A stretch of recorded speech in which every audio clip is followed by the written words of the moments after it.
Então, amigos, é de importância fundamental compreendermos de que a vida se nos apresenta desde a perspectiva da aparência até a transcendência, nos revelando a essência.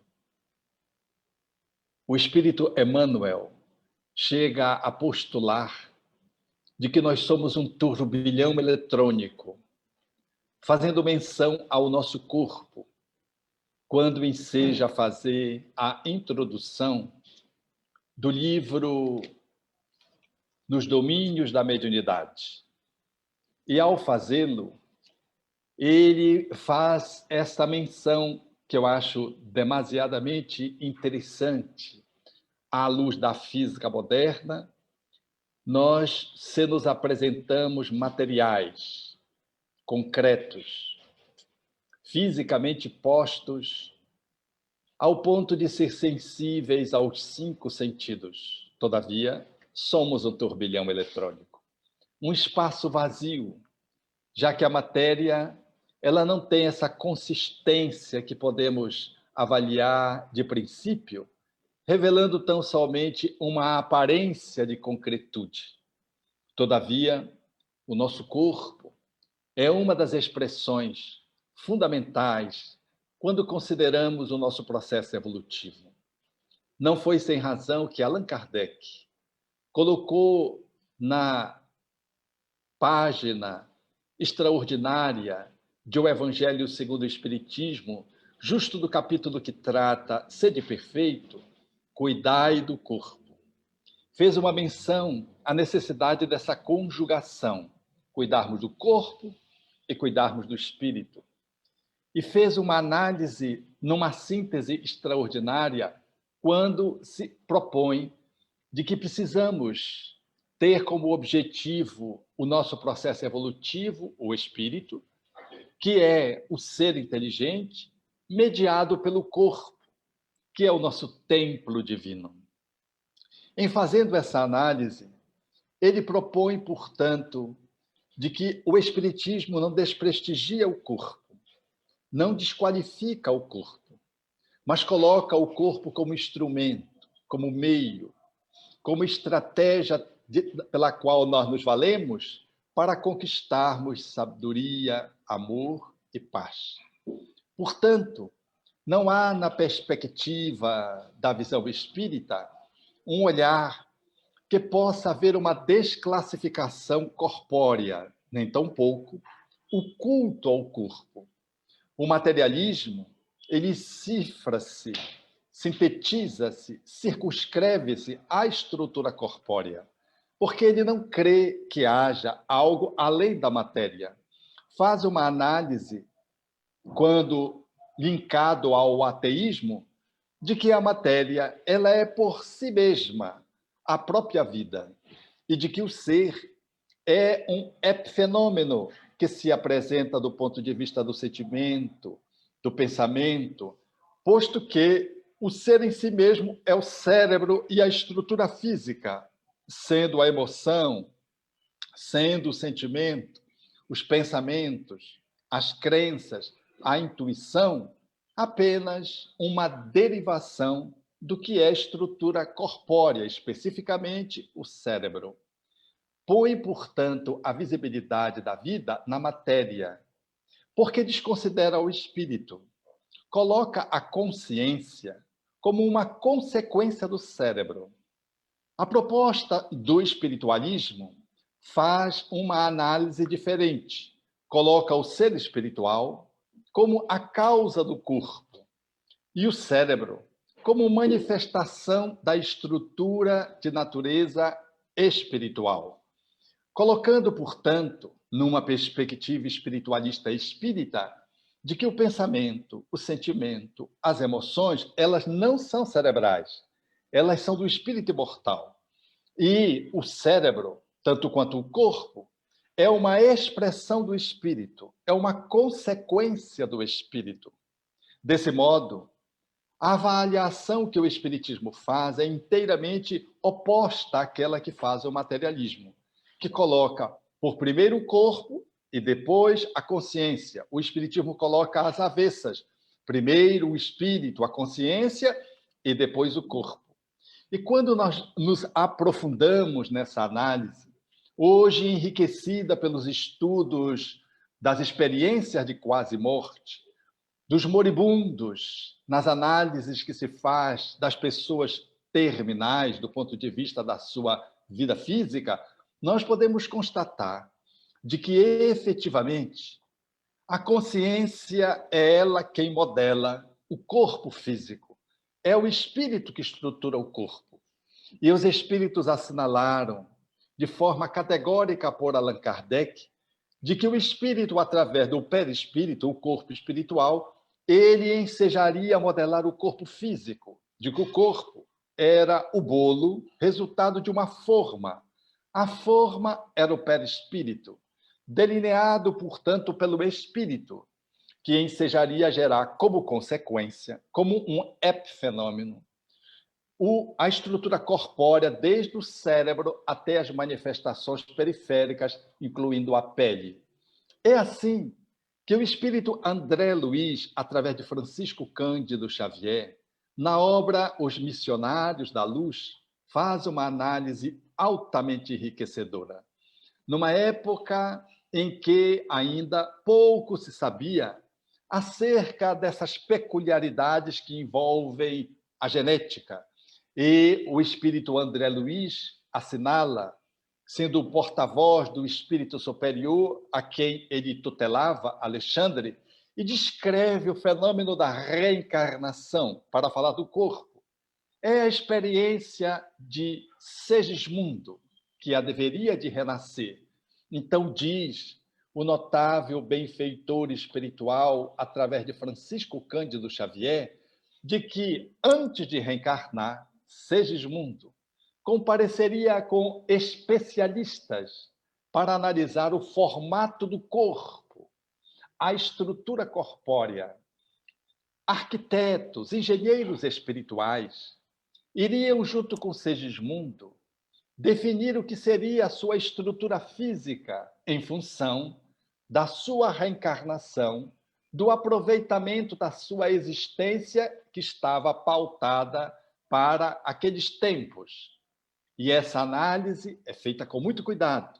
E o benfeitor, então, faz essa descrição, demonstrando que toda reencarnação programada, ela obedece a essa estruturação de especialistas que nos ajudam a poder fazer o projeto. Assim como quem vai construir o edifício, antes de construí-lo, faz o delineamento de um projeto, uma planta, depois, então, vai se concretizar a planta e se construir o projeto do edifício propriamente dito, assim no mundo espiritual se faz em relação ao templo de vida que é o nosso corpo. Primeiro, fazemos um esboço no mundo espiritual do que vai ser o meu corpo, como é que ele vai funcionar, a rigidez, a estrutura anatômica, a sua fisiologia, o seu grau de vitalidade, a sua funcionalidade, que deverá estabelecer, num dado momento, algumas dificuldades que revelarão patologias ou alterações, sejam funcionais, sejam anatômicas, ou sejam mesmo aquelas que caracterizam enfermidades que aparecem no mundo. Isso tudo, numa certa medida, há que se fazer um plano, um esboço, uma previsão. É apenas um planejamento, não é uma determinação absoluta. Acerca de alguns pontos, sim. Em relação a outros, não. Então, depois de se esboçar aquilo que é a planta, a base delineada daquilo que vai ser o nosso corpo, vale-se então os benfeitores espirituais e o reencarnante da matéria-prima que vai se utilizar para formatar o corpo. Então, utiliza-se de aproximadamente 400 milhões de espermatozoides, portanto, o dobro da população brasileira atualmente, que, dentre aqueles indivíduozinhos pequeninos, haverá de se selecionar aquele que deve ter a carga genética, o material para a construção do edifício, do corpo, de forma mais adequada. E é assim que desses 400 milhões, por ocasião do fenômeno da atuação sexual, do ato sexual propriamente dito, eles fazem uma viagem que demora em torno de 12, 8, 16 horas, até 24 horas, em que um espermatozoide, entre 100 ou 200, que chegam no final da grande maratona de alcançar o óvulo dentro da trompa de Falópio, na pelve feminil, é ali, entre os 200 que alcançam, que chegam dos 200 milhões, das 200 unidades, haverá de penetrar o óvulo, que a seu turno emergiu de um ovário que tinha aproximadamente algumas unidades de folículos que estavam amadurecendo, e um deles, um dos folículos, faz um movimento de extrusão. Ele brota do ovário, apresentando o óvulo. O óvulo, assim chamado coloquialmente, mas numa linguagem embriológica é o ovócito de segunda ordem, ele se apresenta e a trompa de Falópio, como se fossem dedos delicados, vai e alcança o óvulo e captura o óvulo. Esse óvulo que está ali selecionado, dentre os tantos folículos que estavam no processo de amadurecimento, ele segue pelo batimento ciliar na direção do útero, seguindo na trompa de Falópio. E é exatamente desse terço mais próximo do ovário que os espermatozoides vão encontrar o óvulo e vão começar aquele movimento de aproximação e de vinculação ao óvulo. E um espermatozoide fecunda o óvulo. Habitualmente, é assim que se dá a chamada fecundação, em que surge o ovo ou zigoto. E nessa circunstância, diz Allan Kardec na questão 344 de O Livro dos Espíritos, inicia-se a reencarnação. E esse óvulo, agora fecundado pelo espermatozoide, transformado em zigoto ou ovo, vai se multiplicando. De 1 passa a 2, 4, 8, 16, 32, em progressão geométrica. À medida em que ele vai sendo conduzido por uma espécie de esteira rolante, que são os cílios, batimentos ciliar na trompa, para dentro do útero. E mais ou menos com 6, 7 dias, ele cai dentro da mucosa uterina. E ali, multiplicando-se celeremente, ele vai se infiltrar dentro do útero, fincando as suas bases para construir aquilo que será a placenta. O notável desse processo, que eu quero destacar agora, é de que exatamente entre a 5ª semana e a 8ª semana, dá-se o período chamado embriogênico. O período embriogênico é o período fundamental na formação do corpo, porque ele enseja de que possamos estruturar o corpo dos seus detalhes. É esse período que nós somos mais vulneráveis às radiações, aos micro-organismos, às substâncias químicas. É o período mais delicado, porque é o período, como ele está se delineando o corpo, se formatando o corpo desse período, nessas 4 semanas da embriogênese, há, portanto, uma extrema vulnerabilidade se houver alguma intervenção de natureza inadequada na matriz materna. Isso a medicina fetal diz, e a embriologia e a andrologia falam com muita propriedade. Temos que tomar muito cuidado com o período embriogênico. Quando chega a 9ª semana, então, portanto, se estabelecendo o início do 3º mês, nós temos o feto. Deixou de ser embrião para ser o feto. O feto, ele já tem a estrutura biológica montada enquanto delineamento, ainda que seja tão pequeno. Não chega a ser do tamanho, por exemplo, da nossa unha do dedo mínimo. É tão pequeno ainda. Ele, no entanto, já tem toda a estrutura que vai formatar fisicamente o corpo. As intervenções que podem estabelecer-se no corpo a partir da 9ª semana, elas são menos intensas, porque o organismo já não está tão vulnerável quanto estava nos 2 primeiros meses. E por isso, toda a cautela, todo o cuidado, segundo a medicina fetal e a embriologia, acerca desse período fantástico, porque depois que nós nos transformamos em feto, é só engorda e amadurecimento. O feto vai começar a amadurecer e vai começar a crescer. É só isso que vai acontecer. Muito embora possa, aqui e acolá, haver alguma intervenção que lhe altere, que interfira nesse amadurecimento. Mas é no período embriogênico que surgem essas transformações e as mudanças chamada congênita, não hereditária, congênita. Antes surgem as hereditárias. É quando o espermatozoide que levou a carga genética para modelar o corpo, ele tinha uma alteração. Por exemplo, um cromossomo a mais, um cromossomo a menos. Mas é durante o período da embriogênese que, para além das alterações hereditárias, surgem as alterações congênitas, que faz um ser nascer sem o braço, nascer sem um pedaço do cérebro, nascer sem uma perna, nascer sem um rim, nascer sem um pulmão. E assim, nós observamos que esse período é muito delicado.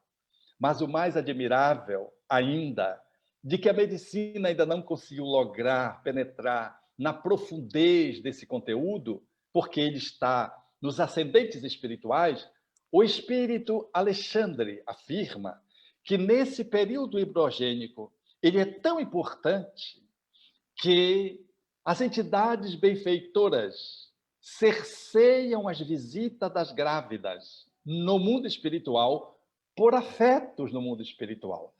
Há uma sensibilidade de tal modo que, a exemplo do que acontece com Segismundo, no caso Segismundo, a mãe de Segismundo fica com a filtragem, o cerceamento da visita de benfeitores. Eu não estou falando de obsessores, de afetos, de familiares. Eles não visitam no período embriogênico para não impactar a mãe e não afetar o período embriogênico, alterando-lhe de alguma forma o processo da construção do corpo que ali está se formando e, às vezes, colocando em risco a gravidez, cujos abortos, que se estabelecem de forma espontânea, habitualmente e de causa desconhecida, habitualmente se dão nesse período. E quantas vezes são decorrentes de emoções, de encontros. Imagine o acesso de entidades infelizes, por exemplo, aproximando-se de uma grávida. O quanto é necessário cuidarmos desse período dos 2 primeiros meses na formação do corpo, porque esse corpo ele precisa concretizar-se de uma forma similar à que foi planejado no mundo espiritual. Então, os arquitetos da reencarnação, os benfeitores que patrocinam aquela reencarnação, fazem como que essa vigília, essa vigilância, para que a gestação corra do jeito que está planejada. Vejam como é belo. Porque se o espírito precisa ser sem uma mão, sem um dedo, é nesse período embriogênico que o processo vai se dar, em função da necessidade do espírito. Quando o espírito nasce sem uma perna ou sem um braço, ele o faz em razão das suas necessidades evolutivas, trazendo às vezes uma dificuldade na formatação dos olhos e trará uma cegueira de nascença, que deverá cursar, por exemplo, a vida inteira. É exatamente no período embriogênico que esse fenômeno vai se dar dentro de um planejamento. Então vejam quanto cuidado com o corpo. É que o corpo representa a nossa estrutura através da qual nós vamos fazer o nosso aprendizado intelecto-moral. E é esse período que vai até o 9º mês, de fundamental importância para o corpo que está se formando e para o espírito que está reencarnando. O curioso é que a psicologia, sem entender o espírito ainda, muito embora estude a alma, já que psique é alma, e a psicologia estuda a psique, ou a psique, se preferirem, ou o psiquismo, se preferirem, ela ainda não chegou no espírito, ela ainda é materialista, organicista, salvo a psicologia transpessoal, que já agregou um acesso de conteúdo, um aporte de conteúdo que dá a oportunidade de entendermos que nós somos espíritos. Mas todas as outras abordagens psicológicas negam a pré-existência do espírito. Logo, quando nós observamos o que a psicologia diz, mesmo sem compreender o espírito, depois de Freud, Wilhelm Reich e depois Alexander Lowen, haveriam de mostrar de que o corpo, ele fala profundamente de quem somos. E diz, esses dois notáveis pensadores, de que a estrutura física, ela materializa o nosso psiquismo. E, sobretudo, no primeiro período da nossa existência, o intrauterino, é onde se dá as lesões mais desafiadoras, mais graves. É a experiência do acolhimento do embrião, do feto. Quando uma mãe, um pai ou ambos rejeitam a gestação, negam, se colocam em dificuldades para fazer o acolhimento do bebê, diz essa abordagem psicológica da bioanálise bioenergética, o ser, ele experimenta uma grande dor, chamada de dor existencial, medo. Medo de não pertencer, de não existir, porque ele pode ser abortado. Então, esse medo que o embrião e o feto sentem vai determinar, no início da formação do psiquismo, um trauma que o adulto haverá de experimentar e precisará olhar e, muitas vezes, tratar. Esse trauma, ele pode ser resumido da seguinte forma, segundo essa abordagem psicológica. O espírito, perdão, o feto, o embrião, já que não há espírito nessa abordagem, ele se sente ameaçado na existência. Ele se sente não acolhido, não pertencente. Então, ele experimenta a principal emoção fundamental que lida com esse trauma, que é o medo. E esse medo vai fazer que, quando a criança nasça, ela vá, desde aí, experimentar um desenvolvimento psicológico calcado em cima do medo de ser rejeitado, do medo de ser, entre aspas, abortado, do medo de não ser querido, porque experimentou no útero a ameaça de um aborto, ou a rejeição da mãe, ou a rejeição do pai, ou a rejeição dos dois. E esse trauma vai acompanhar aquela psicologia e vai se mostrar no corpo da pessoa jovem, desde a criança até o adulto, de que ele não foi bem aceito durante a gestação. Psicologicamente, ele vai apresentar medo.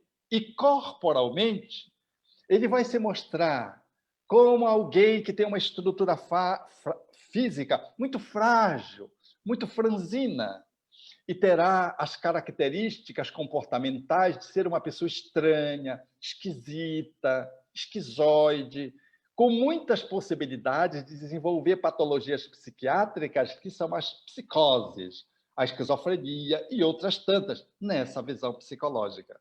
Então, quando se olha o corpo de um adulto, vê-se nessa abordagem psicológica de que a pessoa ela viveu uma vida intrauterina inadequada, de que houve problemas ali. Ela revela muito medo, ela se mostra uma pessoa demasiadamente tímida, não gosta de pertencer e participar aos grupos sociais intensamente, porque ela tem medo de ser rejeitada, porque ela está ancorada no medo básico do útero, onde ela foi ameaçada de aborto, e ela está sempre colocada à margem dos grupos sociais. Ela é sempre alguém que vive mais assim a reclusão, fica na marginalidade social, não na marginalidade criminosa, eu digo na marginalidade da convivência social. Ela é sempre uma pessoa demasiadamente introvertida, muito tímida, porque ela tem receio de viver uma dor que ela conhece. E ela tem medo, inconscientemente, de experimentar um aborto, ou seja, uma exclusão social. Para que ela não experimente isso, ela fica com uma pouca vida. Ela fica vivendo aquela vidinha meio que solitária, meio que abandonada, meio que pequena, aonde ela não faz da comunicação social a inserção dos grupos, aonde em família ela sempre é alguém que participa pouco, no grupo da parentela ela é sempre alguém periférica, caracterizando o seu medo que ela tem de não pertencer ou de ser ameaçada no seu pertencimento. Ela não sabe porque ela funciona assim. E diz a psicologia haitiana e de Alexander Lowen de que o corpo fala, demonstra. É uma pessoa franzina, ela é uma pessoa que caracteriza fisicamente como se ela não tivesse corporificação. É que a estrutura muscular, a estrutura corpórea, traduz o nosso psiquismo. O que eles não sabiam é de que antes que a pessoa pudesse frequentar o útero, ela já existia. E ela já trazia um psiquismo. E quando ela mergulha do corpo para experimentar a gestação e o processo educativo dos anos que se seguem, esse espírito que traz uma bagagem, ele, de acordo com a educação que vai receber, ele vai agravar o seu estado psicológico ou vai minimizar as dores. Se ele for um espírito que traga muita culpa, for um espírito que traga muito remorso, muita agressividade e muito ressentimento, e experimentar ameaça intrauterina de abortamento, ele provavelmente vai desenvolver um quadro de psicose e tem chance de desenvolver uma esquizofrenia. É que o espírito já traz as matrizes da esquizofrenia, que se recebe dentro do lar uma abordagem inadequada, ele é capaz de, lá pela adolescência, ou um pouco mais tarde, aquilo vir a céu aberto, trazendo seus conflitos de outras vidas e revelando-se em sociedade com as alterações comportamentais, com os delírios, com as alucinações. E esse espírito, quando você olha para o corpo dele, você o vê como sendo um espírito que viveu uma experiência intrauterina ameaçadora. E assim, em cada fase da nossa estruturação corpórea, quando o nosso corpo vai amadurecendo, quando sai, a criança vive o seu primeiro ano fora do útero. Esse primeiro ano fora do útero é um ano fundamental, é o ano da amamentação. Hoje a medicina propõe de que até 6 meses nós precisaríamos dar à nossa criança leite materno e só. Nem água seria necessário, de um modo geral, porque o leite materno é suficiente para a criança. Mas se há uma dificuldade de aleitamento materno, outros alimentos podem ser substitutivos. Fazem falta à criança? Fazem, do ponto de vista nutricional. Mas nada vai fazer tanta falta a uma criança no seu desenvolvimento do seu primeiro ano de vida até 1 ano e meio do que o amor de mãe, do que o amor de pai. A paternagem e a maternagem. Fará um trauma que vai se estabelecer no psiquismo daquele espírito reencarnante, uma matriz da dependência. Será um corpo pidão, será uma pessoa que terá uma estrutura corpórea que caracteriza de que no primeiro ano de vida até 1 ano e meio, essa pessoa não foi maternada, nutrida emocionalmente pela família, especialmente pelos seus pais. E por isso, hoje, ela se mostra como alguém que está sempre carente, está sempre dependente, está sempre querendo mamar. Tem uma estrutura corpórea que se revela no abdômen um pouco dilatado. A pessoa apresenta os lábios de alguém que querem, por assim dizer, fazer a sucção. É uma pessoa, portanto, que está com o seu olhar sempre demonstrando que está faltando alguma coisa. Ela cresce trazendo essa matriz se ela foi lesada nesse primeiro ano de vida, primeiro ano e meio de vida. Se o espírito reencarnante tem título de enobrecimento, ele supera. Supera. Mas se ele não tem, ele vai modelar esse comportamento. E fisicamente ele vai se mostrar como alguém que, ao se olhar para a pessoa, já se sabe um pouco da história dela antes que ela fale. É curioso que na análise bioenergética que citamos, Alexander Lowen olhava, a anamnese começava pelo corpo, ele olhava o corpo da pessoa e começava a falar da vida da pessoa. Alguém poderia pensar que ele era médium. Não, é porque ele já tinha estudado o que causa na criança de 0 a 6, 7 anos, dependendo da forma como ela é tratada, como ela expressa no seu corpo, como ela revela nas suas couraças físicas. Então ele falava da pessoa e, curiosamente, era necessário, portanto, essa observação corpórea e depois, quando a pessoa falava, ela confirmava a análise do psicólogo, do estudioso, do pesquisador e cientista, que, habituado a olhar o corpo, entrevia o psiquismo na perspectiva espírita, e isso se amplia muito mais. Porque nós sabemos que o corpo modelado ele tem a ver com o perispírito, com as vidas que tivemos. E mesmo sendo agravados pela uma educação ou minimizados pela uma educação, mesmo que a pessoa tenha vivido uma gestação plena de amor, tenha vivido o primeiro ano pleno de nutrição, o espírito, se ele traz traumas de outras vidas, ainda assim, ele vai revelar no seu corpo o padrão, seja daquele primeiro esquizoide, de 0 até 9 meses, seja o do dependente, carente, que se revela na perspectiva oral, naquele que experimentou o sofrimento e o trauma de 1 ano até 1 ano e meio, ele vai mostrar essa característica, a despeito dos pais terem lhe nutrido.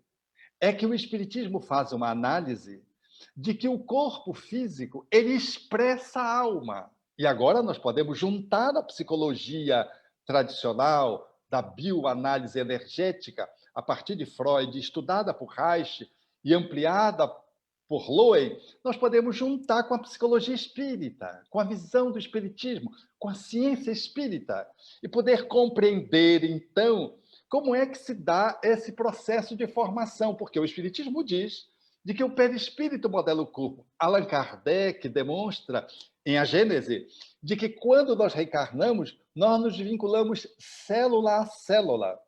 E o corpo perispiritual, ele estrutura o corpo físico desde, portanto, dos mínimos detalhes. E é por isso que surgem as marcas de nascença.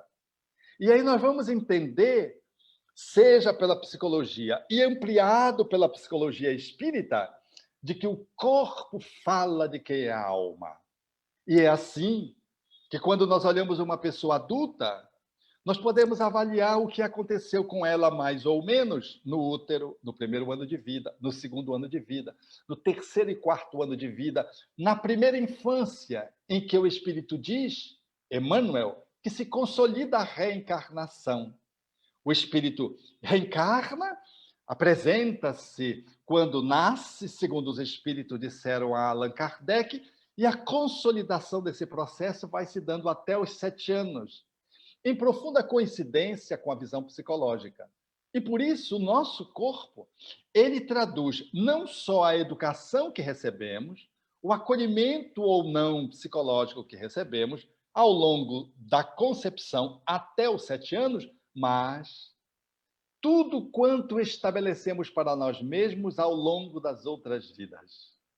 Se a vida que nos antecedeu, imediatamente, nós pulamos de um prédio, ou assinalamos a destruição dela com uma arma de fogo, diz o espírito Joana de Ângeles, nós reencarnamos com um processo de anencefalia. Naquela faixa de 5 a 8 semanas, o cérebro que deveria se formar normalmente, ele se forma incompletamente. O encéfalo não consegue se formar completamente. Às vezes, até a calota craniana sofre alterações e o feto nasce e a criança vive uns dias, umas semanas, às vezes um mês, raramente alguns anos. É um período de tratamento do espírito. E olhando para aquele corpo, à luz da psicologia espírita, você vai mais além daquilo que a psicologia da análise bioenergética propõe, compreendendo a reencarnação e a realidade do espírito mortal. Você sabe que ali está alguém que desertou da vida, que fugiu pelo suicídio e que está diante da misericórdia divina recebendo um tratamento corpóreo num corpo, está modelando um novo corpo, para que esse novo corpo lhe sirva de mata-borrão, chupando as alterações energéticas do perispírito. E ainda que numa vida curta, de 9 meses mais algumas semanas, de 9 meses mais um mês, ele experimenta a beleza da terapia intensiva na perspectiva da sua recomposição espiritual. Sai do corpo melhor, porque drenou para o corpo físico as distonias do corpo perispiritual. Poderá reencarnar, apresentará ainda alterações, mas não tão graves quanto aquelas da última existência.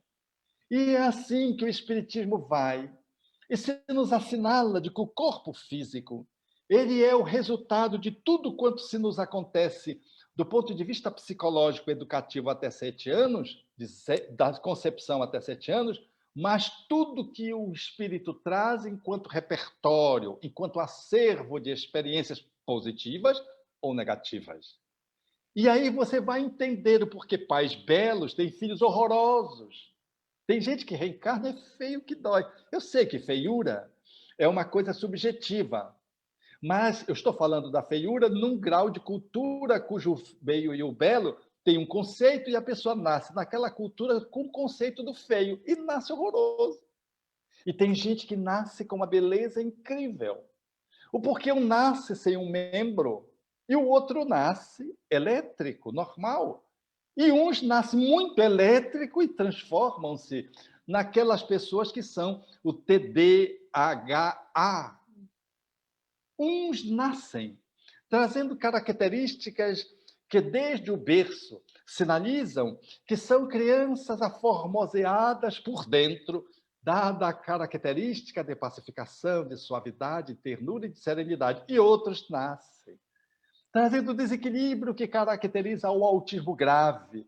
Ali na ponta, lá de baixo do espectro autista, não conseguindo estabelecer uma comunicação saudável, caracterizando problemas com as últimas ou na última encarnação. E se refugia num corpo e faz desse corpo o seu aparato de defesa. E ele revela, através desse corpo, as suas dificuldades que ele teve na encarnação anterior, que se manifestam como consequências nessa existência. É interessante poder olhar. Quando olhamos uma pessoa, nós logo sabemos, mais ou menos, o grau de características que ela dispõe. Se é um espírito, por exemplo, depressivo, que viveu a desnutrição ao primeiro ano, que agora é um adulto e que traz vergado-se para frente, sempre independente, manifestando os olhos com o farol baixo, ou seja, com as pálpebras semicaídas, com um andar lento.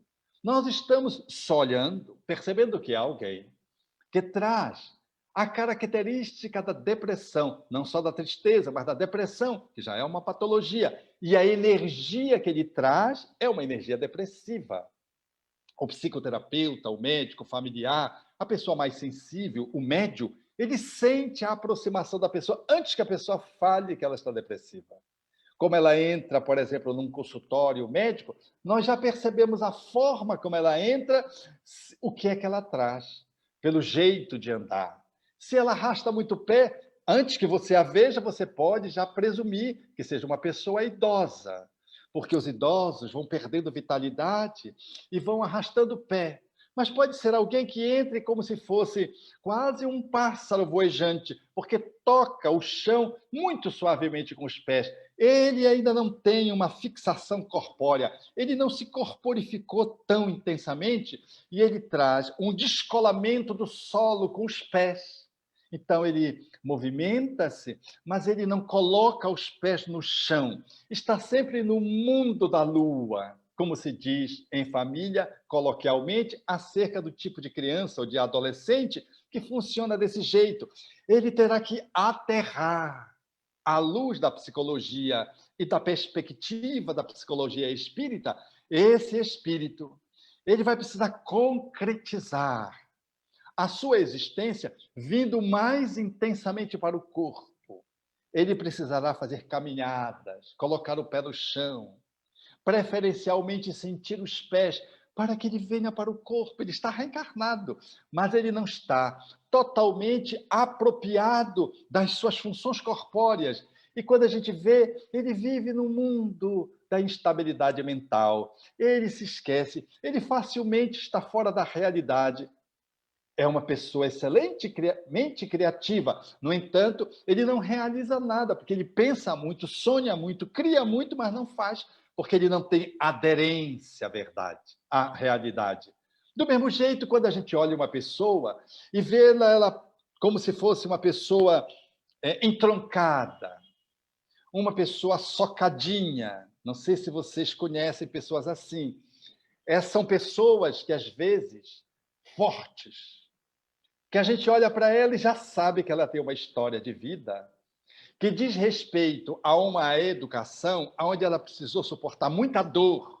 E para suportar muita dor, ela modela um corpo físico que expressa a sua energia física, perispiritual num corpo, modelando as musculaturas e fazendo mostrar de que ela é uma pessoa forte, atarracada, socadinha, de que ela é como se fosse um estivador que carrega coisas, porque ela traz na vida muitas dores que ela carregou, de uma infância, de um estilo de vida.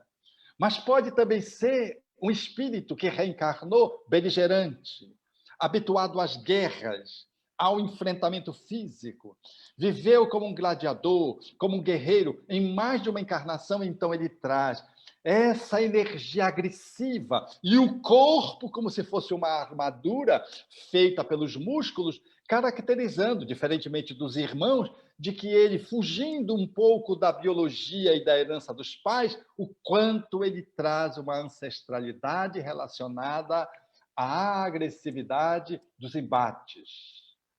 Pertenceu à centúria romana, pertenceu àqueles que faziam a tarefa da proteção dos nobres na conta de serviçais, que iam para o guerreamento para proteger a aldeia, o seu povo, e trazem essas características, não só psicologicamente, energeticamente e fisicamente. Então é de bom tom percebermos que um corpo físico fala, mas não fala só dessa estrutura biológica, fala quando surge um câncer do nada, que pode estar relacionado a essa vida, a um estilo de vida onde a pessoa engoliu e metabolizou tanto ódio, que ela lesou o estômago. Mas às vezes a pessoa não tem esse estilo de vida e apresenta um câncer de estômago. É um espírito que renasceu e que trazia na existência anterior o rei da barriga, expropriou os outros, machucou os outros e traz tanta culpa no plexo solar, aquele que fica aqui na região gástrica, aonde ele centralizou o poder do rei da barriga, e ele traz tanta culpa que ele traz do perispírito para o corpo um câncer, que às vezes estava previsto lá no mundo espiritual. E que, dependendo da vida que ele tem agora, ele consegue, às vezes, reverter para uma tumoração benigna ou uma turação maligna, uma lesão maligna, mas pouco invasiva. Ele consegue operar e consegue levar a existência numa moratória que os bons espíritos sempre estimulam para que aproveitemos o máximo da nossa encarnação. Sempre a misericórdia divina e a sua justiça funcionam a nosso favor, do progresso, da beleza, do encanto, do amor. Não existe da providência divina punição, massacre. Toda dor que emerge é a dor necessária que a gente desperte. Então, tudo que se nos apresenta no corpo tem a ver com a nossa história dessa vida atual, para a qual nós temos que ter muita atenção como pais, e tem a ver com a nossa multividas, as nossas histórias de vidas anteriores, enquanto espíritos encarnados que somos. Uma vez eu recebi uma jovem que me trouxe uma determinada problemática e nós fomos tratar. E quando tratávamos, fizemos um mergulho no processo regressivo e ela revelou, então, uma situação curiosa. Ela foi assassinada com o punhal no abdômen. E quando acabou a sessão, ela me disse: doutor, agora eu entendi. Por quê? Porque aonde eu tenho o lipoma no abdômen, foi ali que o punhal foi enfiado. E agora eu entendo porque, algum tempo atrás, mostrando a lesão, a minha irmã vendo a lesão, me levou ao ambulatório de um cirurgião. Era uma pequena cirurgia, porque era um lipoma, uma lesão externa, ele ia tirar sem problema. E quando ele começou a enfiar o bisturi para fazer a lesão, eu tive uma crise que deixou envergonhado o cirurgião, a minha irmã médica que acompanhava a microcirurgia, a pequena cirurgia, e eu que não sabia explicar aquele grau de histeria que inviabilizou a operação. Eu não entendia como eu entrei em pânico com uma coisa que era absolutamente normal, superficial, fácil de execução e cuja segurança eu estava do lado da minha irmã e de um cirurgião consagrado para fazer uma microcirurgia, uma mini cirurgia. Ela me disse: agora eu entendi. É que quando ele tocou ali naquela região, ele tocou na área em que eu fui assassinada. Eu disse: pois é. O corpo fala da alma, reflete a alma. Quando o bisturi foi sendo colocado ali, ali estava a história de um assassinato, aonde enfiaram-lhe o punhal no bucho e ela desencarnou, vivendo uma experiência muito dolorosa, que ficou consagrada. Quando nós vamos fazer processos regressivos, às vezes, nós usamos uma marca de nascença, tocamos-la como quem toca um sinal de memória, ou liga um interruptor, e a cena vem e a pessoa regride. É que o corpo, ele traz as ressonâncias da alma. E quando a gente toca naquela parte do corpo, a alma fala e expressa a realidade do espírito. Assim, quando nós nos damos conta, olhando para nós mesmos, nós podemos fazer o conhece-te a ti mesmo proposto por Santo Agostinho a partir do corpo, das doenças, da estrutura corpórea, do grau de beleza, do porte, aonde os nossos músculos se estruturam. Se nós caminhamos vergado para a frente, como quem está carregando o mundo nas costas, ou se nós empinamos a cabeça e trazemos o porte atlético como dos super-heróis norte-americanos, aonde tem a feição de um triângulo cujo vértice está para baixo e a base está para cima. É assim, revelando, segundo o psicólogo notável Roger Ugler, o estilo de educação norte-americana que distancia os pais das crianças, notadamente na juventude, ensejando-lhe que eles criem essa armadura. Então a pessoa fica musculosa, hoje muito em voga no Brasil, muito músculo para cima para revelar a fragilidade que está por dentro.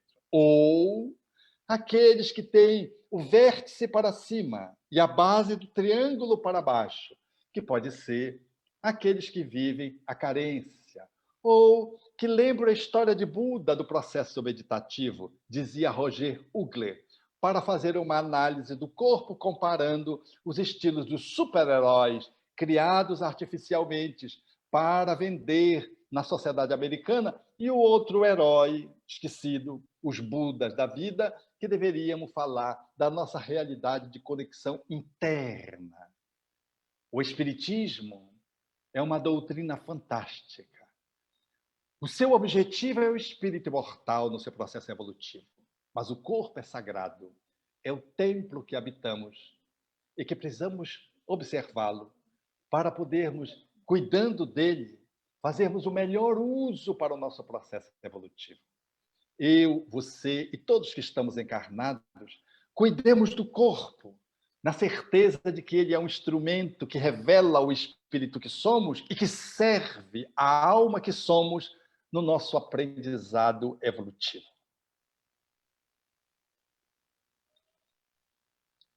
Vamos às nossas perguntas. Eu até falei demais. Eu ia falar 45 minutos. Falei 55, eu acho.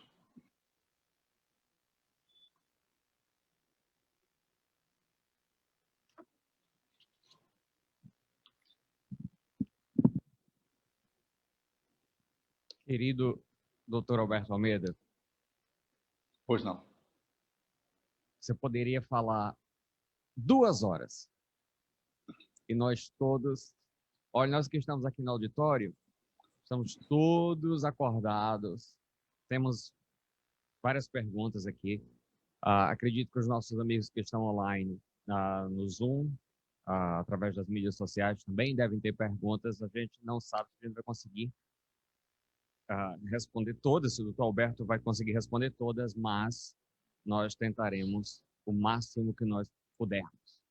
Queremos agradecer. Eu sou Marconi Almeida, mas não sou primo do Dr. Alberto Almeida. Sou irmão de coração, como todos nós somos. Bom, vamos então às nossas perguntas, porque nós temos que aproveitar o máximo a oportunidade que nós temos de ter o Dr. Alberto Almeida conosco. Nós vamos começar com as perguntas daqueles que estão aqui conosco na Casa Espírita, presencialmente, e em seguida nós vamos às perguntas online. Acredito que aqueles que estão no Zoom devem ter algumas perguntas, se não, nas nossas mídias sociais, o nosso querido Naur deve estar checando, ou a Uliana deve estar checando para a gente isso. Mas vamos então começar com as nossas perguntas aqui. Como eu disse, nós temos várias, mas nós vamos dar a oportunidade de algumas perguntas aqui presencialmente e algumas perguntas online também, o máximo que puder. Tem 2 perguntas, doutor Alberto, em relação, que eu vou fazer as 2 perguntas porque é o mesmo tema, em relação à adoção. A primeira seria: quais as consequências da adoção nos indivíduos? Em relação ao mesmo tempo, ao mesmo tema, o senhor poderia falar um pouco sobre a questão da adoção após 1 ano ou 1 ano e meio de vida, em termos de questões afetivas para o indivíduo, tanto adotado quanto aos pais que adotaram? Então, seria a primeira pergunta, as 2 perguntas mais ao mesmo tempo, tema em relação à adoção. É uma pergunta muito pertinente. Eu tenho acompanhado com muita curiosidade o fenômeno da adoção, que caracteriza um gesto de notável beleza e pureza de homens e mulheres que se lançam para desenvolver o amor incondicional. Porque aqueles que gestamos no útero somos obrigados a poder dar conta de acolher a criança que geramos. Mas a adoção é a gestação do coração de alguém que vai em busca habitualmente, por amor. Não é resultado de um incidente ou de um acidente. É resultado de uma escolha lúcida. E eu sempre parabenizo os pais que fazem essa escolha, porque elas revelam a grandiosidade do ser humano, rompendo seus limites na partilha do seu afeto com outros corações que estão em outros corpos que não derivam da sua consanguinidade e da sua hereditariedade. É importante, no entanto, citar e mencionar de que, como a adoção é uma dinâmica na qual ela se estabelece em tempos diferentes, quanto mais tarde a adoção, mais desafiadora ela o é, posto que o espírito reencarnante que reencarnou nessa condição, quanto mais tempo ele experimenta do abandono, do rejeição, e nas instituições públicas, aguardando a adoção, menos amor ele recebe, e mais a sua estrutura mental vai se consolidando, e ele terá muitas dificuldades para responder positivamente a todo o investimento que seus pais farão, adotando-o. Não porque ele não queira, é porque, na maioria das vezes, os espíritos que renascem nessa posição são espíritos que trazem limitações. E quanto mais tarde a adoção se dá, maior é o nível de sofrimento que eles experimentaram de abandono e rejeição, e maior vai ser a dificuldade que eles terão para poder assimilar o amor que vão recebendo.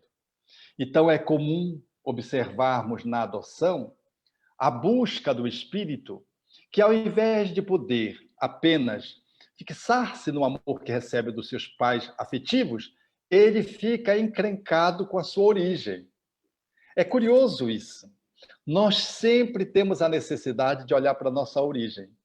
Então, tem lá no útero pelo que eu fui abandonado, pelo que a minha mãe não me deu ou não me quis, ou meu pai. Sempre surge não só perguntas intelectuais, mas emocionalmente eu fico enganchado. Eu lembro-me de uma pessoa que eu cuidei e ela era adotada. Sabia, normalmente, seus pais muito amorosos, eu acompanhava os seus pais, que a tinham como filha, e tinha também, depois que a adotaram, tiveram uma filha consanguínea. E a finalização da terapia era um curso. O problema era um curso que ela não concluía, estava para ser jubilada. E quando nós fomos à causa de pelo que ela não concluía aquele curso, que era um curso muito fácil de ser concluído, e ela mesma entendia que era fácil, que ela era uma mulher muito inteligente, pelo que ela não concluía, ela foi para a cena de adoção, no hospital, quando seus pais afetivos foram buscá-la no hospital, após o nascimento. Ali ela foi adotada. Ou seja, ali ela foi transferida para a mão dos pais. Adotada, ela já estava programado na combinação dos pais com a mãe que não quis ficar com ela. Então, ali naquela circunstância, vivendo a experiência da lembrança dessa memória, ela não dizia minha mãe, dizia essa mulher, para aquela que era a mãe.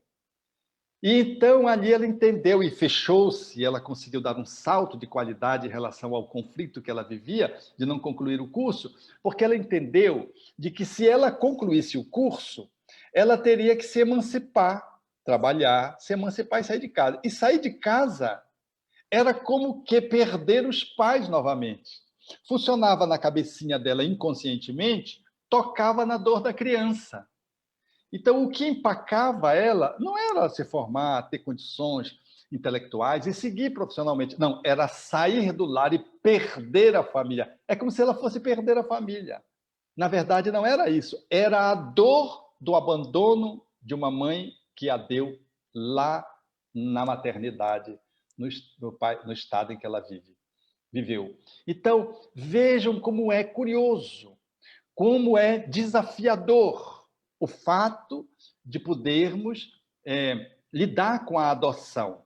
Eu lembro-me do meu irmão e eu quero compartilhar essa experiência.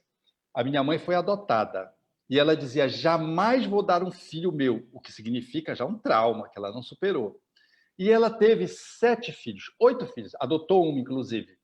Mas dentre os 7 filhos consanguíneos, um foi para uma outra família, que era um primo nosso, um primo e prima, que silenciosamente ele foi se descolando com 1 ano de idade, a minha mãe ia ter um outro filho, e ela distribuía os filhos nas casas, depois ela ia buscar os filhos nas casas, depois que passava a quarentena. Esse Zinho foi ficando na casa desse primo e dessa prima, que não conseguiam ter filhos, e que tinham muita similaridade afetiva e educativa e familiar na parentela com a minha mãe. A coisa foi ficando, e ficou. Esse meu irmão foi criado portanto, por esses meus primos que o amavam incondicionalmente. E a minha mãe ficou queimando a língua, porque disse que não daria nenhum filho e acabou, numa certa medida, cedendo um filho. O que criou nela também, acho que um conflito, porque ela se desdobrava para mostrar para esse meu irmão que ela o tinha como filho, o amava. Ele chamava a minha mãe de mãe. e chamava de Dinho e de Dinha, esses primos que eram padrinhos dele quando nasceu e que depois perfilharam ele. O mais interessante disso tudo é que ele cresceu com esses meus primos que tinham muito recurso. E a minha mãe e meu pai eram muito pobres, então nós éramos os irmãos pobres e ele era o nosso irmão rico. A gente tinha uma inveja dele e ele tinha uma inveja da gente. E nós nunca soubemos disso, salvo no final da sua existência, porque ele desencarnou num acidente de carro com 26 anos, 25 anos, quando a esposa com quem ele casara mencionou de que ele tinha uma dúvida cruel dentro dele. Por que ele não viveu com os irmãos dele na casa da mãe e do pai dele? A despeito de ser amado. Depois que ele desencarnou, ele se comunicou e confessou. Ele disse que tinha uma brutal dúvida, que ele só pôde tirar quando chegou no mundo espiritual, que estava tudo certo. E ele não tinha como reclamar, porque ele era amado pelo meu pai e pela minha mãe, ele era amado pelo padrinho e a madrinha que o amavam tanto, e ele não sabia o que fazer com aquela encrenca que era interior dele. Vejam, mesmo sendo amado, mesmo conhecendo os pais que o amavam, mesmo tendo uma condição social extraordinariamente superior, nós éramos muito pobres e ele era muito rico, ainda assim não conseguiu silenciar a dor de pelo que eu não fiquei com os meus irmãos. E ele pôde dizer que no mundo espiritual ele entendeu isso, dirigiu-se às duas mães naquela noite em que ele se comunicou com um gesto de ternura extrema, agradecendo e dizendo que estava tudo certo e de que ele tinha silenciado a sua dor definitivamente, a sua dúvida definitivamente após a desencarnação. Então eu quero dizer aos amigos que são adotados ou que adotaram que isso é uma encrenca que faz parte do pacote. Nós ficarmos habitualmente encrencados pelo que eu fui adotado, pelo que a minha mãe não ficou comigo. Eu vou contar mais uma casinha porque ele ilustra e vai nos dando os contornos para que a gente entenda. Uma vez eu estava atendendo uma jovem e ela fazia quadro de pânico. E o pânico dela limitou a vida de tal modo que ela ia da casa dela para a universidade de medicina, que ela fazia medicina, estudante de medicina. E ficou nisso e me procurou para ajudá-la, porque a vida ficou muito limitada. E nós examinamos, a vida dela era uma garota normal, pais normais, não tinha uma história que pudesse revelar motivos que pudessem determinar esse grau de ansiedade e medo a ponto de gerar as crises de pânico e o transtorno de ansiedade desse nível. Então, nós fomos trabalhando, e como não tinha nada que pudesse revelar e ela não melhorava, nós fizemos uma imersão nela no inconsciente profundo. Pasme para onde ela foi. Ela foi para uma experiência em que ela tinha uma mãe, e a mãe a deu quando ela era pequenina. Ela vai para a experiência, a mãe caminhando com uma outra pessoa, e a mãe a dá. A mãe a deu para uma família nobre, e a mãe era pobre. E a família nobre a criou como uma princesa. Ela teve uma vida principesca. No entanto, ficou com o trauma do abandono da mãe. Quando desencarnou, ela encontrou a mãe. E a mãe lhe disse que sofrera de tuberculose e estava para desencarnar. E pediu a uma amiga que a ajudasse ela a encontrar uma boa família, a fim de que ela deixasse aquela que ficaria órfã após a sua morte.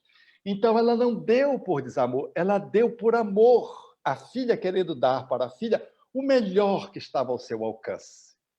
A despeito dela te dizer isso, e o espírito da filha desencarnado, conversando com a mãe, tendo podido entender isso, aquele trauma do abandono foi tão intenso que ainda resvalava, repercutia para a vida atual. Um dos motivos da crise de pânico era essa ocorrência, o abandono, a doação numa outra vida. Então, aqueles que são pais adotivos, eu quero dizer, não leve a sério, no sentido aqui bem positivo e falando de uma forma bem terapêutica, a irreverência, as encrencas que os filhos trazem em relação ao seu amor. Eles não estão duvidando do teu amor.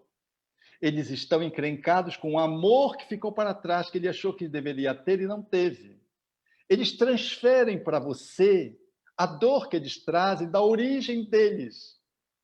Não é nada contra você, mãe e pai. É ele com ele mesmo, em relação à sua origem. Então não desista, não desanime, não ache que ele é um ingrato, porque ele não é um ingrato. Ele é um conflituado. E você que é adotado, você que vive essa experiência em qualquer idade, mais adolescente ou adulto, entenda de que na nossa origem, quando isso acontece, fica habitualmente, porque nós não somos espíritos superiores, fica essa marca. E às vezes ela nos trava e a gente precisa ir lá, revisitá-la, mas de que está tudo certo. No fundo, o amor vence. Muito obrigado, doutor Alberto. A próxima pergunta, o espírito já se liga ao corpo desde a fecundação? O que ocorre com esse espírito se acontece o aborto? O espírito que é abortado perde a oportunidade de reencarnar, de continuar a sua reencarnação, que está em curso na sua consolidação dentro do útero, volta para o mundo espiritual. Se ele é um espírito nobre, ele diz simplesmente: eu sinto muito, para a mãe e o pai, ou os protagonistas do aborto, e perdoa incondicionalmente, e não raro, ajuda aqueles que o abortaram a resolver o conflito que fica de culpa, de remorso, às vezes pós-aborto. Mas se ele não é um espírito que detém recursos evolutivos suficientes, ele se revolta contra aqueles que promoveram o aborto. O aborteiro, o médico, a médica, ou então a mãe, o pai, ou aquele que patrocinou o aborto, porque o problema do aborto não é um problema só da mulher, é um problema do casal, porque a mulher não engravida sozinha. Muito embora seja ela quem carregue o embrião, mas às vezes é o homem que opressoramente chantageia para que ela o aborte. Então esse espírito se vincula e às vezes cobra reiteradamente da mãe, do pai, às vezes gerando processos patológicos de obsessão.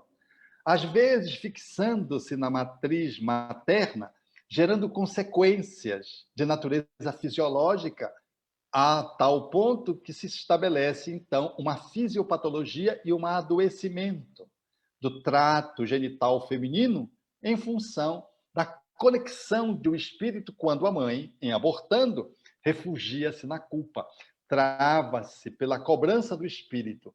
E pela mãe que aceita que equivocou-se e fica na culpa, trava-se então um encaixe e ali se estabelece conexões simbióticas do campo perispiritual, do feto, do espírito desencarnado em relação à mãe, determinando com o tempo, se não lhe é tratado, processos de adoecimento. Surge aquilo que se chama em espiritismo de ovoidização. O espírito fixa-se numa ideia única de vingança, por exemplo, e se conecta ao ventre da mãe ou ao pai que o abortou, às vezes contrariando a vontade da mãe. E promove, então, uma fixação que pode gerar uma patologia física e sempre uma patologia espiritual quando há esse grau de encaixe de sintonia. É de bom tom, portanto, dizer que quando nos envolvemos com o aborto direta ou indiretamente, precisamos cair em si, reconhecer que não foi uma atitude nobre, equilibrada, adequada, levantarmos-nos para não cairmos no remorso e sairmos para a reparação, porque o amor cobre a multidão dos erros. E avançamos para promover a maternidade, para proteger as mães solteiras, para apoiar os bebês onde eles estão, para tutelar a vida onde ela se apresente, para evitar que entremos em processos de obsessão e entremos em alterações de natureza orgânica ou psiquiátrica que acontece em função do conflito do aborto. O aborto, portanto, naqueles em que operamos enquanto provocação direta ou indiretamente, ele não nos deve congelar, porque em congelando gera mais sofrimento e não resolve. O processo já está estabelecido, então nós precisamos sair para a resolução do processo. Precisamos refazer o processo, refazer o caminho, porque sempre o aborto é um ato de destruição da vida física, não da vida do espírito. mas gera consequências muito nocivas e merece uma movimentação no sentido contrário para neutralizar aquelas negatividades, de modo tal que a gente volte para um bom lugar e assuma sendo aquilo que no mundo se diz um pró-vida, ou seja, aquele que luta pela vida, luta pelos nascituros. O nascituro é aquele que não nasceu, aquele que está dentro do útero. No Brasil, nós estamos exatamente nesse momento tentando aprovar uma lei que assegure o direito dos nascituros para tentar evitar aquilo que já está nos Estados Unidos posto e em outros países, que é a legalização do aborto, que aconteceu agora bem recente na Argentina, lamentavelmente, a legalização do aborto. O aborto, então, como uma atitude de interromper o direito de alguém que está renascendo vir ao mundo, independente se ele venha com saúde ou não, independente se ele venha feio ou não, a vida é um patrimônio inalienável, indisponível ao Estado e deveria sê-lo também em relação à mãe e o pai, que detêm um espírito reencarnante num corpo especificamente formado geneticamente diferente da mãe. Não é o corpo da mãe. Ele vive alimentando-se da mãe, mas não é o corpo da mãe, o que não é justo a mãe dizer, portanto, de que ela é dona do seu próprio corpo e pode fazer o aborto. Porque o corpo de um bebê, segundo a embriologia, ele é suficiente para manter-se vivo, bastando apenas a necessidade de receber alimento. Ele não precisa de mais nada da mãe, do ponto de vista do desenvolvimento físico, para sobreviver, salvo o alimento. Então, não nos cabe o direito de poder lesar o direito de nascer de alguém que está em vias de reencarnar-se, apresentando-se no mundo depois do processo da fecundação. Muito obrigado, doutor Roberto. Nós estamos chegando ao final, mas eu acho que dá tempo ainda de nós fazermos mais uma pergunta. A gente vai fazer duas perguntas, como a gente fez a questão da adoção, que é a mesma área, ao mesmo tempo. Porque assim a gente consegue responder o máximo de perguntas possíveis. O corpo acumula essa memória kármica. Como purificá-la? Nesse mesmo sentido, como superar então esse trauma que o espírito sofreu na gestação e que reflete agora no corpo? Há como viver em harmonia e paz? Sim, é possível dar-se conta, e por isso a nossa fala, de a gente poder voltar para poder rematrizar a nossa história e refazê-la.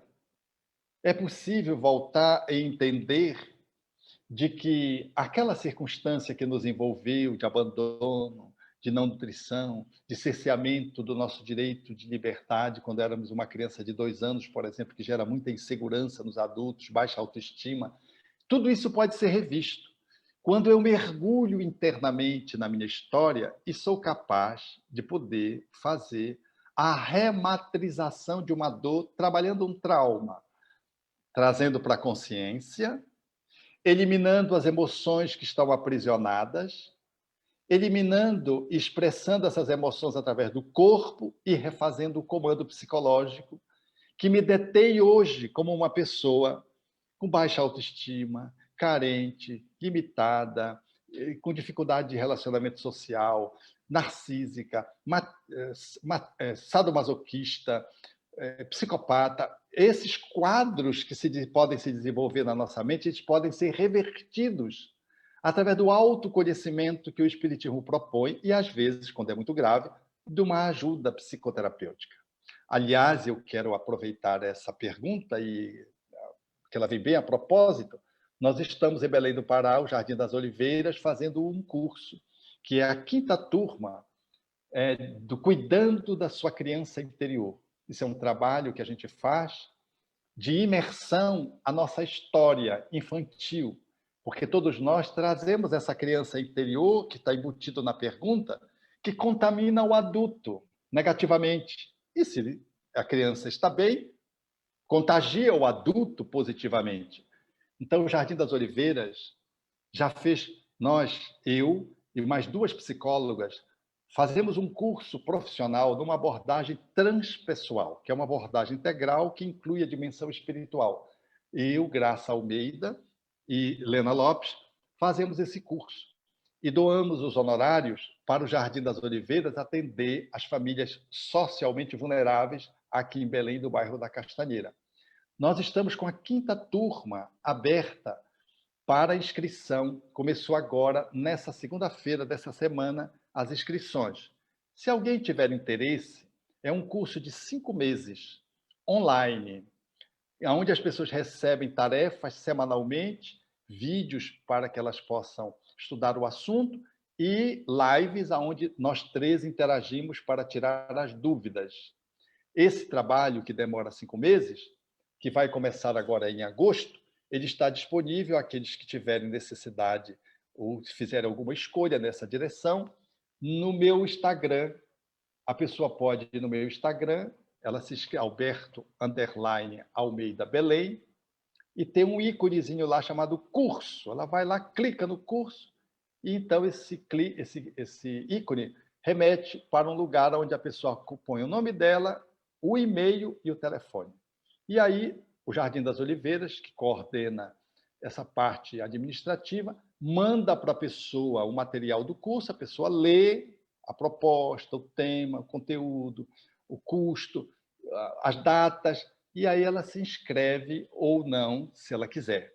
Então, fica aberto aí também esse toque, que nós vamos atender 2 coisas: a nossa transformação interna, atualizar a nossa história infantil e ajudar as famílias socialmente marginais no campo da sociedade, vivendo a vulnerabilidade social em Belém do Pará.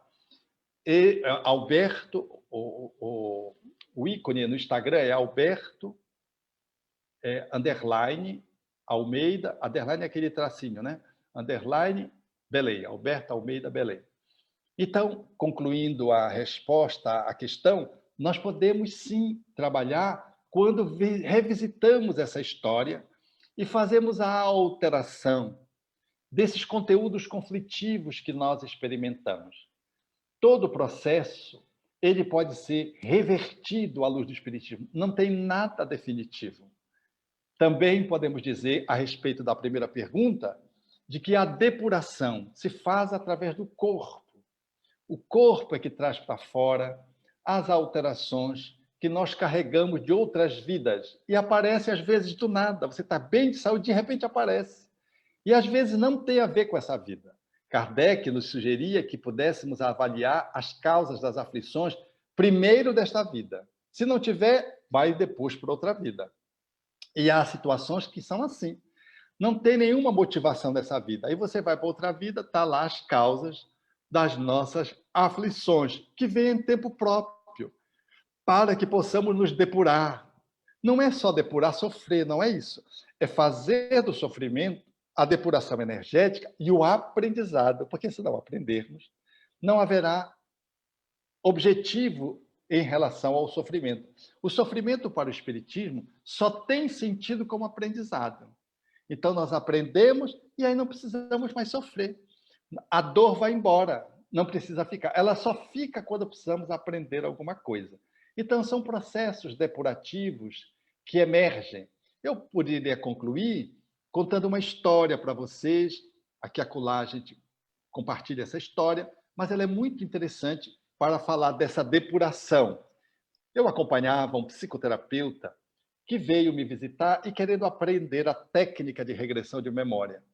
E ele fazia psicanálise e ele era cardiologista e ele queria aprender qual era a técnica que eu usava. Então, nós fizemos o diálogo fraterno e tudo, e depois eu fui fazer uma demonstração da técnica. Então, eu disse a ele, vamos usar essa cirurgia que você fez. Ele tinha feito uma cirurgia aqui no tórax de uma lesão cancerígena que tinha aparecido. Mas a lesão da pele, um câncer, retirado os bordos, é a atitude curativa, não tem mais o que fazer. E ele já tinha feito essa cirurgia. E eu, intuitivamente, disse, vamos pegar dessa cirurgia? E aí nós pegamos aquele ponto onde aquela cirurgia tinha sido feita, já estava cicatrizada, E ele mergulhou para uma experiência notável. Ele via-se como um comandante das naus inglesas. E ele se via no porto, na Grã-Bretanha, conversando com um jovem que ele acompanhou o seu desenvolvimento até incluí-lo na esquadra. E num dia, após uma conquista, ele está abrindo o mapa para ver qual seria a próxima tentativa de conquista, e o jovem que ele tinha incluído recentemente na esquadra levanta o braço e sugere uma outra estratégia. Ele estranhou. Ele era o comandante. O final é que o jovem foi se aborrecendo e ele não ficou entendendo. Estabeleceu-se uma discussão intensa. Então o jovem se aproximou dele e puxou um punhal. E ele cruzou os braços, porque ele era como se fosse um pai. Estufou o peito, porque ele não cria que aquele jovem, que ele acompanhou crescendo ali desde criança, no porto, pudesse, agora incluído por ele na posição de um marujo, pudesse, de modo algum, se comportar daquele jeito. Tal era a perplexidade dele, pois o jovem cravou o punhal justo aonde estava a lesão que surgiu o câncer. Ele via-se fora do corpo, sangrante, e via os outros marujos que já estavam mancomunados com ele, carregando o corpo para a embarcação. Ele sofreu muito, depois os espíritos o acolheram, e depois de um longo tempo sendo atendido, aquilo sangrava. E então o benfeitor se aproximou dele num dado momento e disse-lhe: enquanto você não se livrar da mágoa, vai sangrar o seu peito. E o comandante disse: mas eu não tenho razão. E o benfeitor disse para ele: sim e não. Aquele jovem foi resultado de uma gestação. E a mulher era uma mulher de vida livre, era uma prostituta portuária. Você teve relacionamento sexual com ela. Ela engravidou e disse a você que você era o pai. Como ela era uma prostituta, você, naturalmente, não considerou essa hipótese. Ela era uma mulher de muitos homens, vivia profissionalmente disso. E a criança nasceu e ela foi mostrando quem era o pai. E, ao mesmo tempo, foi dizendo para a criança o quanto você o tinha desprezado. Então, ele cresceu amando você e odiando você. Amando o pai, que era tão importante, tão belo, tão significativo, e odiando o pai que não o acolheu como pai. Então, quem fincou o punhal no seu peito foi o filho que odiava você. Ele tentou matar o ódio, matando o pai mau que não o acolheu. Ele vivia um conflito. Curiosamente, esse profissional da área da psicoterapia, médico, cardiologista, chorou profundamente. E quando saiu do transe, ele me disse: Alberto, esse marujo é o meu filho nessa vida. Ele reencarnou como meu filho. Aí começou a narrar as características que envolviam o filho e ele, o amor que os dois tinham pelo mar, as frases construídas. O filho já estava em pequena idade, mas quando iam para o mar, era o congraçamento, era a união. E ele disse: desde que ele surgiu algo diferente em mim. Eu tenho muita dificuldade de acolhê-lo. E agora eu entendo pelo quê. Eu tive como filho, porque, na verdade, eu devo tê-lo abandonado. E eu sinto uma rejeição, porque eu fui assassinado por ele. Curiosamente, veja o que eu vou dizer agora a vocês, que é o ponto mais importante. Quando o filho renasce, ele acorda no psiquismo inconsciente do adulto a memória do assassinato. E quando acordou a memória do assassinato, acordou o quê? O resto de mágoa que ele tinha do filho. E por isso, a lesão surgiu onde o punhal foi fixado. E eu então conversava com o colega, dizendo: pois é, você veja, se você não tivesse já trabalhado relativamente essa mágoa, ela apareceria talvez no pulmão, esse câncer, e não na pele. Foi só na pele. É o resíduo que você tinha de expurgo ao lado da posição de reconciliação como pai e ele como filho que você tem que fazer nesta encarnação. Portanto, amigos, a vida é fascinante. O Espiritismo é essa bênção admirável que explica o nosso corpo, as nossas relações, e dá um lugar para o nosso espírito para que ele possa valorizar do que deve ser, valer-se do corpo, que não somos nós, mas através do qual nós nos expressamos, fazendo o melhor que podemos fazer no uso desse corpo. Valorize o seu corpo, valorize essa vestimenta, porque um dia na aduana da morte, você devolverá esse equipamento para o santuário da natureza e sairá dele levando tudo que você pôde aproveitar quanto estava vigente, habitando. Por isso, Jesus dizia que era um templo que ele deveria reconstruir em 3 dias. Depois que ele desencarnou, Jesus volta e se apresenta com o corpo materializado naturalmente, antes que se completasse 3 dias, que era a menção ao templo divino. O teu corpo é um templo. Ainda que ele já traga uma deficiência, eu estou vendo aqui no salão algumas pessoas já com a idade que já estão indo, à medida que a idade já vai indo, esse templo começa a enguiçar. A gente já não pode levantar subitamente porque tem tontura, a gente tem que estar se agarrando. A gente já começa a arrastar o pé, não importa. Esse templo é divino. Vamos usá-lo da melhor forma possível. Até o último suspiro. Jamais a eutanásia, o suicídio, o abandono, o descaso. Valorizemos o nosso corpo, porque o nosso corpo é uma das maiores bênçãos que Deus nos deu para que pudéssemos aprender a viver.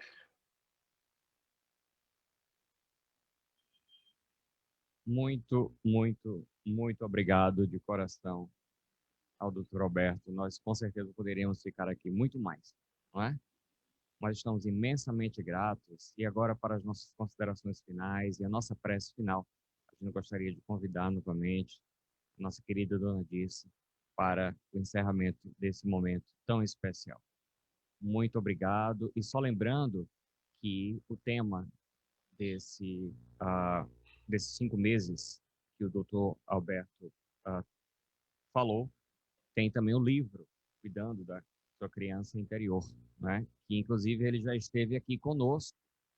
Acho que eu acredito que eu não estou errado, mas o lançamento inicial desse livro, o Dr. Alberto foi conosco aqui em Boston, não é isso? Verdade. E nós temos esse livro aqui na nossa casa e outros livros de autoria do Dr. Alberto também.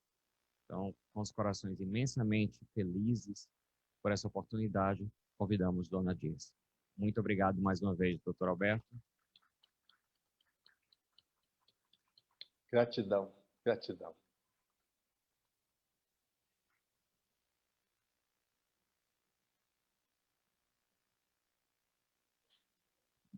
Doutor Alberto, você não me viu aqui sentadinha, viu? Quando você falou dos velhinhos que estão indo. Você não me viu, viu? Não, né? Eu não estava aqui, tá? Mas a gente tem muito que te agradecer dessa descontração toda, dessas informações todas. E também dessa dica desse curso, que com certeza deve ser maravilhoso. Aqui fica o convite, reforçando o convite. Mas, se alguém não quiser fazer o curso, mas pode ajudar no site do Jardim das Oliveiras. É um trabalho maravilhoso que eles fazem lá, não só com crianças, mas com famílias, porque sempre a nossa tendência é ajudar as crianças, obviamente, é muito nobre, muito, muito bom, mas nós temos que aprender a ajudar a família para que ela possa ter estrutura para cuidar das suas próprias crianças. Então, é um trabalho lindo. É só entrar no site Jardim das Oliveiras, está lá à disposição para dar a nossa pequena cota. Ah, se todo mundo dá a pequena cota, ela virá grande. E lá no Brasil, com certeza, vai fazer a diferença para muitas famílias. Então, a gente sempre convida a isso. A gente só vai trabalhar essa fraternidade universal que a gente busca, né? Essa solidariedade que a gente pede tanto nas nossas vibrações, quando nós aprendermos, né, a se unir e ajudar essas instituições que já estão formadas, que já são estruturadas para diminuir ou dar o suporte necessário para que as famílias possam se dar conta e dar o necessário, né, com dignidade, que é isso que o Jardim das Oliveiras faz. Então, aqui fica o nosso convite, o nosso reforço, né? Vamos nos unir a alguém que já está estruturado e que tem uma seriedade no trabalho que faz. Então, o nosso esforço, né, e o nosso empenho para que a gente se una a esse trabalho tão lindo lá de Belém, né? Um dia, se Deus quiser, um dia eu vou lá conhecer, tá? Vou lá conhecer Belém e conhecer essa instituição muito linda. Uma vez eu falei assim, deixa eu contar agora uma historinha, porque também ele contou história que eu não quero contar. Um dia eu estava conversando com a Graça, que é a irmã dele, e aí ela falou assim, a gente estava se comunicando numa apresentação que ele viria aqui a Boston, e eu falei assim, ah, pois é. Ela falou, eu estava te ligando. Ela falou, mas eu não te liguei na hora porque eu estava no jardim. Eu falei, ah, você também gosta de plantar flores? Eu também fico aqui no meu jardim. Aí ela falou, não, no Jardim das Oliveiras. Aí foi muito engraçado. Mas, Alberto, o nosso muito obrigado. Que Jesus te abençoe cada vez mais, que abençoe esse trabalho maravilhoso que vocês fazem aí em Belém, e que você, muito em breve, se Deus assim permitir, que tudo passe, né? Que essa névoa se vá, você possa vir a Boston, né? E te convido lá para South Carolina também. Mas se você não puder ir lá, eu venho aqui. Com certeza eu venho aqui para te ver e te abraçar e te dizer o quanto você é especial para todos esses teus companheiros e irmãos aqui de Boston.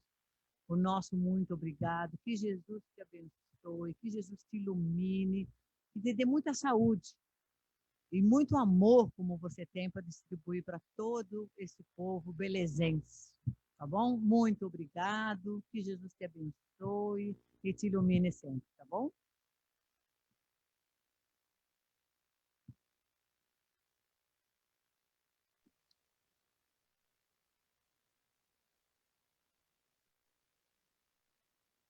Não? Quer falar mais alguma coisa? Eu não sei se Eu quero agradecer só Ah, tá bom. a você, Dirce, e agradecer a essa plateia maravilhosa e a esse lugar que me cativou desde a primeira vez que eu estive aí. Nosso coração partilha com os amigos com tanta alegria pela possibilidade de podermos estar fraternalmente discutindo temáticas que tornam as nossas vidas um pouquinho melhores, porque o Espiritismo tem essa propriedade de fazer com que as nossas vidas fiquem mais floridas. Então, eu quero agradecer a você, ao nosso Zanetti, que está se desdobrando para poder traduzir. Eu fico imaginando o que ele está fazendo das tripas coração para poder traduzir. E agradecer esse público amável que me ouviu atentamente durante todo esse período de tempo. Um beijo no coração de vocês todos. Beijo para você.